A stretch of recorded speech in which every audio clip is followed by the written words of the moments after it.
Hi guys, welcome back to Darshan's English academy. இன்றைக்கு வந்து பார்த்தீங்கன்னா நாங்கள் ப்ரெசன்ட் கண்டினியூஸ் என்று பார்க்க போகிறோம். இந்த ப்ரெசன்ட் கண்டினியூஸுக்கும் சிம்பிள் ப்ரெசன்ட்டுக்கும் ஒரு சின்ன வித்தியாசம் தான். அந்த வித்தியாசம் என்னன்றதை நாங்கள் இப்போ தமிழில் பார்க்க போகிறோம். இப்போ பார்த்தீங்கன்னா நான் சாப்பிடுகிறேன் சொல்லி சொன்னா ஐ ஈட். இதை நாங்கள் ப்ரெசன்ட் கண்டினியூஸ்ல மாத்திக்கல எப்படி சொல்லுவோம்னு கேட்டீங்கன்னா, நான் சாப்பிட்டு கொண்டிருக்கிறேன் அப்படின்னா இப்ப ஒரு செயல் வந்து நடந்து கொண்டிருக்குதுன்ற மாதிரி சொல்றது. அவள் விளையாடுகிறாள், அவள் விளையாடி கொண்டிருக்கிறாள். இது ரெண்டுக்கும் உள்ள வித்தியாசம் தான் அந்த சிம்பிளுக்கும் கண்டினியூஸுக்கும் உள்ள வித்தியாசம். அப்ப உங்களுக்கு சிம்பிள் தெரியும் எப்படி மேக் பண்றது நாங்க முதலே பார்த்துட்டோம்.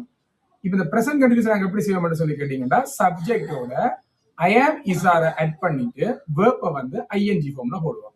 இப்ப பாருங்க, நான் சாப்பிட்டு கொண்டிருக்கிறேன் என்றா ஐ ஆம் ஈட்டிங். நான் விளையாடி கொண்டிருக்கிறேன் என்றா ஐ ஆம் பிளேயிங். அவள் விளையாடி கொண்டிருக்காள் என்றா சி இஸ் பிளேயிங். அவர்கள் கதைத்துக் கொண்டிருக்கிறார்கள் அல்லது அவர்கள் பேசிக் கொண்டிருக்கிறார்கள் என்றா தே ஆர் ஸ்பீக்கிங். சரியா? இவ்வளவுதான் simple present. Okay, thank you guys. ஏதாச்சும் டவுட் இருந்துச்சுன்னு சொல்லிச்சுன்னா நீங்க எனக்கு பழக போலதான் கால் பண்ணி டவுட் வந்து கிளியர் பண்ணிக்கலாம். தேங்க்யூ.